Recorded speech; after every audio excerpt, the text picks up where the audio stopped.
Hi everyone. जहाँ पे हम सब लोग वेट कर रहे हैं जीएसटी एटी के प्रॉपर्ली फंक्शनल होने का, ताकि हम अपनी सेकंड अपील्स फाइल कर पाए। इन द मेन टाइम हमें रिक्वायर्ड है कि जो जीएसटी एटी का नया पोर्टल आया है, जो ऑल टुगेदर एक डिफरेंट पोर्टल है, जो आपका कॉमन पोर्टल है जीएसटी का, gst.gov.in से उससे हम खुद को फैमिलियराइज करें। बीच में कुछ समय तक जीएसटी एटी का ये जो पोर्टल है ये काम नहीं कर रहा था, लेकिन एज ऑन डेट, आज की डेट के अंदर जीएसटी एटी का पोर्टल पूरी तरह से काम कर रहा है।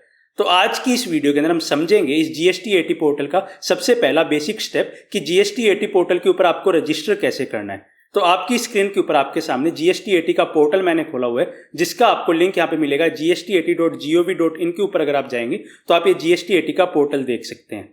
तो इसके अंदर अगर आप यहाँ पे रजिस्टर के ऊपर जाते हैं तो आपको यहाँ पे 4 ऑप्शंस मिलते हैं कि जहाँ पे जाके आप रजिस्टर कर सकते हैं। तो आज की इस वीडियो के अंदर हम इन चारों ऑप्शंस को समझेंगे कि चारों तरह के यूजर किस तरह से रजिस्टर कर सकते हैं। चाहे यहाँ पे टैक्स पेयर हो, टैक्स ऑफिशियल हो, ऑथराइज्ड एडवोकेट या लीगल रिप्रेजेंटेटिव्स हो, या कोई अदर तरह के भी अगर कोई यूजर है, वो अपने आप को किस तरह से इस जीएसटी एटी के नए पोर्टल पे रजिस्टर कर सकते हैं। तो इस रजिस्ट्रेशन के पूरे प्रोसेस को समझने के लिए जो जीएसटी एटी की तरफ से एक मैनुअल इशू किया गया है, जहाँ पे रजिस्ट्रेशन के पूरे प्रोसेस को समझाया गया है चारों ही तरह के यहाँ पे यूजर टाइप के लिए, उस मैनुअल को हम यहाँ पे देखते हैं। तो ये वो यूजर मैनुअल है जो जीएसटी एटी की तरफ से इशू किया गया है, और इसका जो पहला पार्ट है वो बात करता है रजिस्ट्रेशन के रिगार्डिंग कि आप जीएसटी एटी के पोर्टल के ऊपर किस तरह से रजिस्टर करेंगे।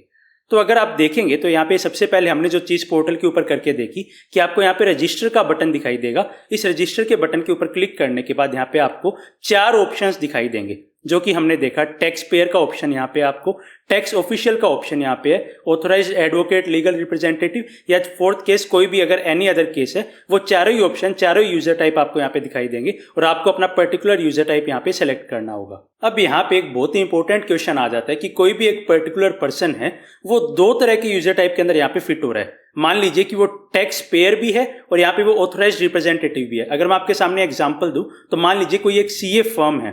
सीए फर्म यहाँ पे टैक्स पेयर भी हो सकती है क्योंकि वो जीएसटी के अंदर रजिस्टर्ड है और वो जीएसटी पे भी कर रही है, और यहाँ पे वो हो सकता है कि किसी क्लाइंट के बिहाफ पे वो ऑथराइज्ड या लीगल रिप्रेजेंटेटिव भी हो। तो इस केस के अंदर वो यहाँ पे दोनों यूजर टाइप हो सकते हैं। तो क्या उनका एक ही रजिस्ट्रेशन होगा जीएसटी एटी पोर्टल के ऊपर, या उनके 2 अलग अलग रजिस्ट्रेशन उन्हें यहाँ पे जीएसटी पोर्टल के ऊपर करने पड़ेंगे? तो उस चीज के लिए यहाँ पे ये मैनुअल बताता है कि यूजर यहाँ पे क्रिएट कर सकता है डिफरेंट अकाउंट और डिफरेंट यूजर टाइप, लेकिन जो लॉगिन आईडी होगी वो अलग अलग होगी उन दोनों यहाँ पे यूजर टाइप के लिए। तो मान लीजिए जो सीए फर्म है वो एक अपना यूजर टाइप सेलेक्ट करके बनाएगी कि टैक्स पेयर है, उसका लॉगिन आईडी पासवर्ड अलग होंगे। एक उसके बाद अलग से वो यूजर टाइप के अंदर रजिस्टर करेगी ऑथराइज्ड रिप्रेजेंटेटिव के लिए, तो उसका जो यूजर आईडी पासवर्ड है वो अलग होंगे। तो उन्हें एक तरह से 2 बार यहाँ पे जीएसटी एटी के पोर्टल के ऊपर रजिस्टर करना होगा, क्योंकि वो 2 अलग अलग तरह से यूजर टाइप के ऊपर वो यहाँ पे रजिस्टर करना चाह रहे हैं। तो हम सबसे पहले देखते हैं कि मान लीजिए आपने taxpayer as a taxpayer user type select कर लिया, तो आपके पास अब कौन सी विंडो दिखाई देगी? तो ये वो विंडो है जो आपको यहाँ पे दिखाई देगी अगर आप as a taxpayer GST at portal के ऊपर जाके रजिस्टर करना चाह रहे हैं। तो आपको ये रजिस्ट्रेशन फॉर्म यहाँ पे फिल करना होगा। तो जैसे ही आप यहाँ पे जीएसटीएन की डिटेल्स डालेंगे अपनी और फेच डेटा करेंगे, तो यहाँ पे ये आपकी सारी डिटेल्स यहाँ पे ऑटो पॉपुलेट कर लेगा। हम आगे वाले पेज पे देखते हैं कि यहाँ पे क्या क्या चीजें हैं। तो आप यहाँ पे जैसे ही अपना जीएसटी नंबर डाल के फेच डेटा करेंगे, तो आपकी जो भी इंफॉर्मेशन उस जीएसटी नंबर से रिलेटेड है वो यहाँ पे आपकी ऑटो पॉपुलेट हो जाएगी।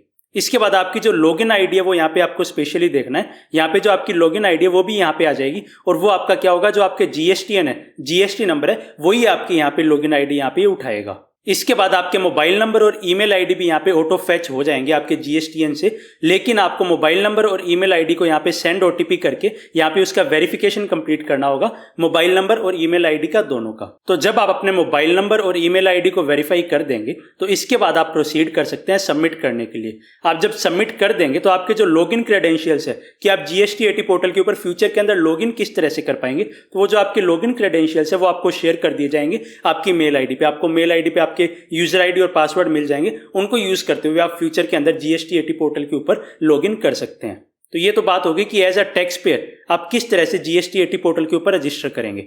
इसके बाद बात आती है कि कोई मान लीजिए जीएसटी टैक्स ऑफिशियल है, जीएसटी ऑफिसर है, उन्हें अगर जीएसटी एटी पोर्टल के ऊपर रजिस्टर करना है खुद को, तो वो किस तरह से रजिस्टर करेंगे। तो अब यहाँ पे ऑफिसर्स के लिए सब चीजें ऑटोमेटिक नहीं है, उन्हें सब चीजें अपने आप मैनुअली करनी होगी। उन्हें बहुत सारी डिटेल्स डालनी है, जैसे उनकी स्टेट के हैं या सेंटर के हैं, जुरिस्डिक्शन कौन सा है, रोल क्या है उनका, ये सब चीजें वो यहाँ पे सेलेक्ट करेंगे। उसके बाद वो अपनी कॉन्टैक्ट इन्फॉर्मेशन डालेंगे, वो अपने यहाँ पे मोबाइल नंबर डालेंगे, ईमेल आईडी डालेंगे, उसे भी यहाँ पे वो सेंड ओटीपी करके वेरीफाई करेंगे।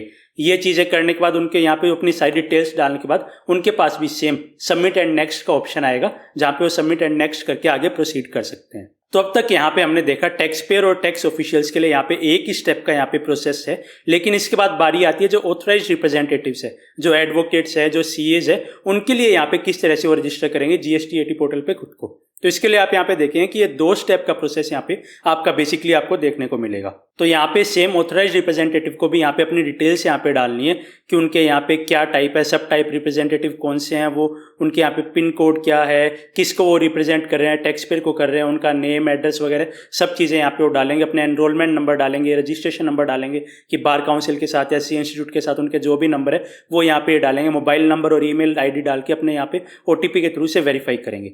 इसके बाद वो सबमिट एट नेक्स्ट करके अपनी अगली स्क्रीन के ऊपर वो यहाँ पे पहुंचेंगे और अगली स्क्रीन के ऊपर उन्हें यहाँ पे डॉक्यूमेंट्स अपलोड करने होंगे। डॉक्यूमेंट अपलोड करने का पेज उन्हें यहाँ पे दिखाई देगा। तो यहाँ पे उन्हें 2 इंपॉर्टेंट डॉक्यूमेंट्स इशू करने। अगर आप ये नोट देखेंगे तो ये बात करता है कि यहाँ पे जो रजिस्ट्रेशन सर्टिफिकेट है, एनरोलमेंट नंबर है और इसके साथ जो फोटो है वो मैंडेटरी है अपलोड करनी। एक तो आपका जो रजिस्ट्रेशन आपका हुआ है, चाहे आपका बार काउंसिल के साथ हो, एज ए एडवोकेट आप हो, या फिर अगर आप सीए हैं तो आपका institute of chartered accountants of India के साथ है, या आपके जो भी आपकी प्रोफेशनल बॉडी है उसके साथ आपका जो भी रजिस्ट्रेशन सर्टिफिकेट है, एक तो आपको वो लगाना है, एक आपको अपनी फोटो यहाँ पे लगानी है। तो इस स्क्रीन पे आप डॉक्यूमेंट टाइप सेलेक्ट करके वो फाइल अपलोड करने के बाद उसे यहाँ पे कैप्चा डालते हुए अपलोड डॉक्यूमेंट कर सकते हैं। तो जैसे ही उस डॉक्यूमेंट को आप यहाँ पे अपलोड कर देंगे तो वो आपको यहाँ पे लिस्ट के अंदर दिखाई देगा, जो अपलोडेड डॉक्यूमेंट्स की यहाँ पे लिस्ट है, वहाँ पे आपको दिखाई देगा कि आपने रजिस्ट्रेशन सर्टिफिकेट डाल दिया और उसके बाद यहाँ पे आप एक्शन भी ले सकते हैं, व्यू करने का, डिलीट करने का। तो इस तरह से आपको यहाँ पे ये स्क्रीन दिखाई देने वाली है। इसके बाद जब ये दोनों रिक्वायर्ड डॉक्यूमेंट आप अपलोड करने के बाद फाइनल सबमिट करेंगे तो आपको ये स्क्रीन दिखाई देगी, आपको वेलकम होगा GST-AT ट्रिब्यूनल के पोर्टल के ऊपर। वहाँ पे आपको you are successfully registered as advocate और आपको जो लॉगिन आईडी और पासवर्ड है वो आपको आपकी रजिस्टर्ड ईमेल आईडी के ऊपर आ जाएगा। सेम जैसे हमने जो टैक्स पेयर का केस है वहाँ पे देखा कि जो आपकी यूजर आईडी और पासवर्ड है वो आपको अपनी ईमेल आईडी के ऊपर मिल जाएंगे। तो ये हमने देखा कि आपका ये बेसिकली एक सिंपल सा प्रोसेस है कि GST-AT के पोर्टल के ऊपर आप रजिस्टर किस तरह से करेंगे।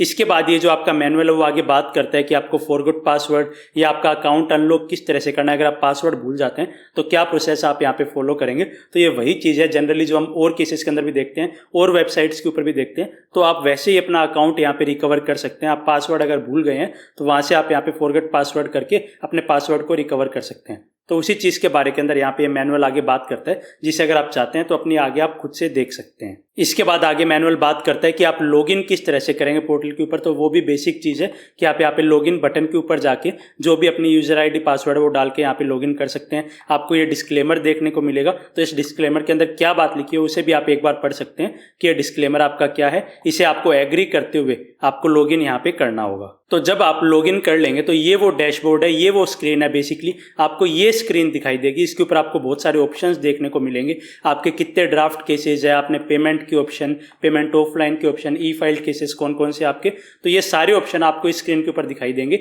आपके डैशबोर्ड के ऊपर दिखाई देंगे। तो इस डैशबोर्ड को हम आने वाली इस वीडियोस के अंदर अच्छे से समझें कि यहाँ पे क्या क्या ऑप्शन आपको अवेलेबल है, आपको और आगे फ्यूचर के अंदर अपील्स किस तरह से फाइल करनी है GST-AT पोर्टल के ऊपर, वो सब चीजें हम आने वाली वीडियोस के अंदर समझेंगे। तो इस वीडियो के अंदर हमने बेसिकली आपको GST-AT के पोर्टल के ऊपर रजिस्टर किस तरह से करना है उस चीज को यहाँ पे समझा। तो अब जाके आप GST-AT पोर्टल के ऊपर रजिस्टर कर सकते हैं, ताकि आप जब GST-AT फंक्शनल हो तो उसके लिए आप प्रिपेयर्ड रहें। तो आई होप ये वीडियो आपके लिए हेल्पफुल रही होगी। So thanks for watching and stay tuned.